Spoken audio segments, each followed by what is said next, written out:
Westchester County is made up of 45 different towns, cities, and villages, and each one is very different in their own right. Now, town government is unique in the fact that it can be subdivided into villages, which are incorporated governments within the borders of the town that have the same authority for land use and basic services. The town of Cortlandt, located in the northwest corner of Westchester County, 45,000 people strong. It's a large-sized town in geography and a large-sized town of population, has within it the village of Cortlandt-on-Hudson and the village of Buchanan, which is the smallest of all of our incorporated entities, but also many hamlets, Verplank, Montrose, Cortlandt Manor. There's more that the supervisor will know directly. And managing that type of entity is very difficult. We had for many, many years Supervisor Linda Puglisi, who did a brilliant job, and now, having served as a councilman on that town board, he has taken over the responsibilities into his second term, I believe. And so we're very happy to have him with us here. Supervisor Dr. Richard Becker to join us here today. Dr. Becker, it's always a pleasure. Thank you, Mr. County Executive. Pleasure to be here. It's all yours. Thank you. It's a pleasure to be back, and yes, I am in my second term, and just had our inauguration 2 weeks ago with the county executive, and the deputy county executive joined us. And as you started out by saying, we are the largest town. I think it's a surprise to people, especially those who live south of 287, because they don't even know where Cortlandt is. And it does contain Croton-on-Hudson, as you mentioned, and the village of Buchanan. We also have the hamlets of Montrose and Verplank. And then we have lots of little communities that are important, like the T-Town area that contains the T-Town Reservation, Continental Village, Mohegan Lake, Valeria, and others. So it's a very large and diverse community, and we're growing. We've had a lot of accomplishments in my first term, and I'm proud to discuss some of them. One of them is our weekly newsletter that goes out Friday afternoons at 4 o'clock. Started out small and has grown to the point where we send out about 13,000 emails each week. And I know it's successful for several reasons. One, I get a lot of comments when I walk into my office on Monday morning, some up, some down. People like to talk about what we mentioned, and so I know people are getting it and receiving it and reading it.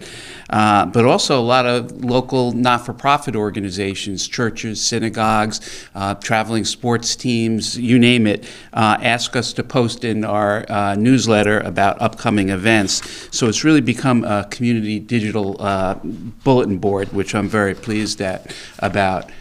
And something else that we've had a lot of accomplishments with is policing. When I came into office, there were a lot of comments that the town of Cortlandt didn't have its own police department, which was true. It had been abolished years ago. But we have two other police departments, the county police and the state police.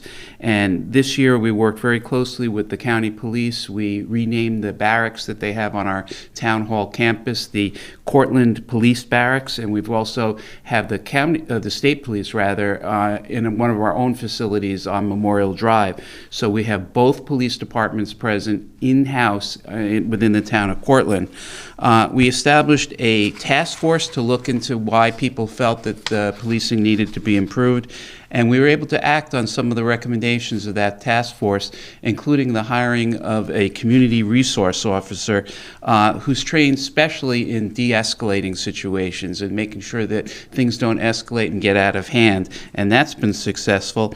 And we also hired a community policing officer who's charged with reducing traffic violations and speeding throughout the town, and also visits the schools, and that too has been helpful. So we've been very proactive with our police department, and I'm happy to say, as the county executive often points out, crime is down throughout the county, and it's down about 15% in Westchester, in the town of Cortlandt, which I'm very, very pleased about. I'm a builder. I like new projects. In the last 2 years, we've done quite a few in the town of Cortlandt, and one of them was to build an outdoor ice skating rink. I've always struck by how many things there are to do in our county in the summer with fewer outdoor activities in the winter, colder months like now. So we built an outdoor skating rink that's been very busy, very well received by the community. But this summer, when I went there and noticed how empty it was without the ice, I said, we got to do something with this. We just can't leave it standing empty. So we turned it into pickleball courts, and we have 5 new pickleball courts there, which are very popular. And the beauty of this being located on Memorial Drive next to the train station is we don't have to worry about the noise that the rackets and the balls make. And we already have lighting in place so you can play late into the evening. It's been very popular. We do have an event coming up at the riverfront at Steamboat Dock on Saturday, February 3. It's Eagle Fest. One of the most beautiful parts of nature is the wildlife, and the eagles are thriving. You can purchase tickets to view the eagles at Croton Point, which is another venue, but also at Steamboat Dock, which is in Verplanck. Currently under construction, as we speak, is a large performance stage. The town of Cortlandt is very lucky to have 30 acres right on the river. The only point between New York City and Albany that's not encumbered by railroad tracks, so it's quiet and beautiful. And we have a summer outdoor concert series there.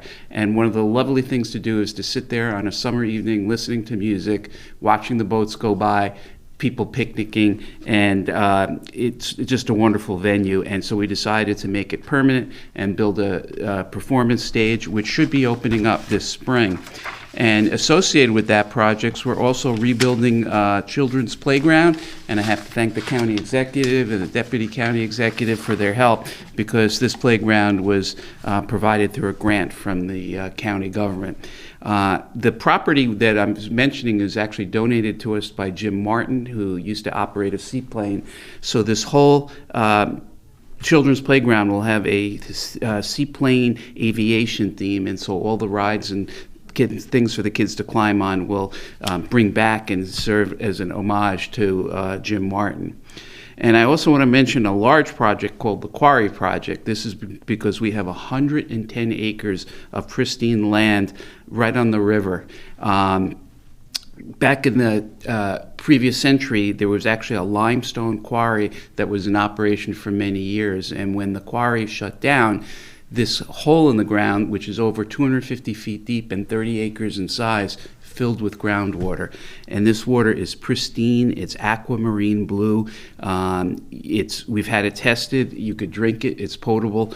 And it's actually beautiful. And anyone who grew up in the area of Montrose Verplanck probably swam in there illegally, and we want to turn it into a beautiful swimming place. But in addition to the lake that's there, there's 80 acres to be developed. We set up a quarry committee, and we had a $3.2 million EDA grant from Senator Schumer's office to provide for the infrastructure. Right now, we believe we'll have about 9 lots of land to lease out. We have various companies who are competing to build on this quarry property.